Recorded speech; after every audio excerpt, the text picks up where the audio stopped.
Hello friends, welcome to our channel JDS Diary. இன்னைக்கு நம்ம வீடியோல என்ன பார்க்க போறோம்னா நம்ம கேஸ் ஸ்டவ்வை எப்படி க்ளீன் பண்றதுன்னு சொல்லிட்டு தான்.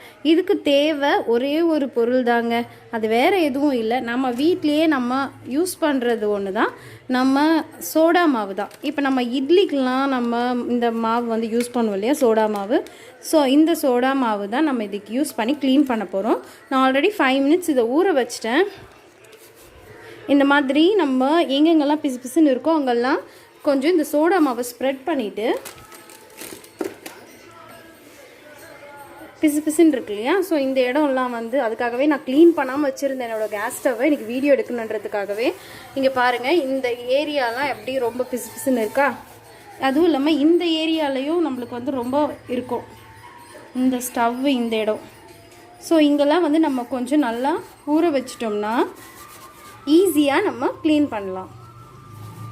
இது ஒரு 5 minutes நம்ம வந்து அப்படியே நம்ம விட்டுட்டு கொஞ்சம் தண்ணிலாம் தேய்ப்போம் இல்லைங்களா, அதை வச்சு நம்ம இந்த ஸ்க்ரப் இருக்கு இல்லையா, சும்மா அப்படி தேய்ச்சோம்னாலே ஈஸியாக வந்துடும். ரொம்ப கஷ்டப்பட்டெல்லாம் தேய்க்க வேண்டாம், ஈஸியாகவே வந்துடும்.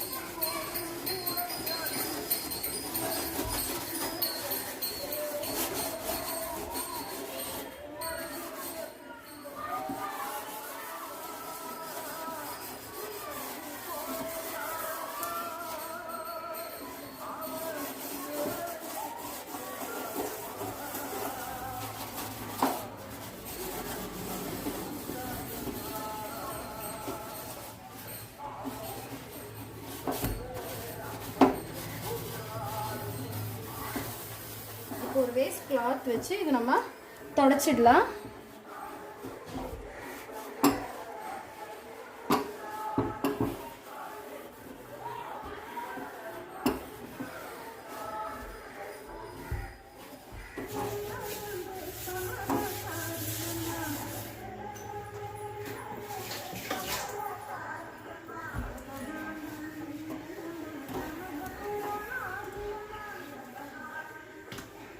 இப்போ கொஞ்சம் தண்ணி தெளிச்சுட்டு திருப்பியும் இன்னொரு வேஸ்ட் கிளாத் வச்சு நம்ம தொடச்சி எடுத்துப்போம்.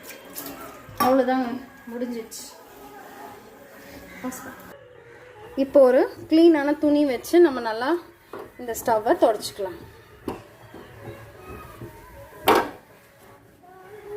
நல்லா ஃபுல்லாக க்ளீன் ஆகிடுச்சு.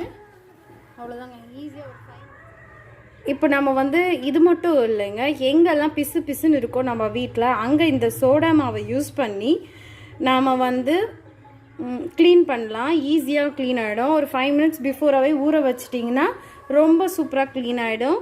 தேங்க்ஸ் ஃபார் வாட்சிங்.